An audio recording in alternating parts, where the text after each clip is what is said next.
ગંગાજળિયા તળાવમાં એમ્બ્યુલન્સના ચાલકે અકસ્માત સર્જાયો। ભાવનગર શહેરના ગંગાજળિયા તળાવ વિસ્તારમાં એક એમ્બ્યુલન્સ કારના ચાલકે વાહન પરનો કાબુ ગુમાવતા સ્કૂટર સાથે અકસ્માત સર્જાયો હતો। આ બનાવમાં સદનસીબે કોઈ જાનહાનિ સર્જાઈ ન હતી।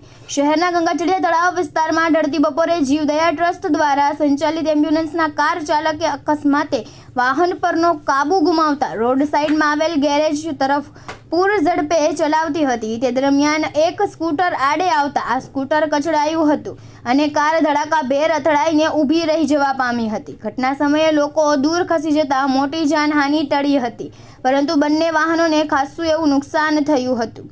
કેમેરામેન બીજલભાઈ માલિકિયા સાથે રિપોર્ટર ફિરોઝ મલેક, ભાવનગર।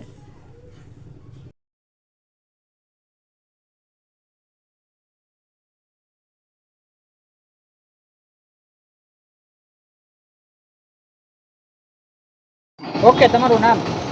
પંકજભાઈ। પંકજભાઈ, આ કયો વિસ્તાર છે ને શું બનાવ બન્યો છે? આ ગંગાજળિયા તળાવ છે અને અમારી કેબિન અમે રિપેરિંગ કરતા હતા ત્યાં અચાનક એમ્બ્યુલન્સ આવી અને એને કાબુ ગુમાવ્યો અને એ મારી ગાડી આગળ પડી હતી, એને આખી ચેપી નાખી અને આગળ મારા કસ્ટમરના જે ઓલા કુકરો મિક્સર પડ્યા હતા એની પર થઈ ગઈ અને કેબિન આવીને અટકી ગઈ।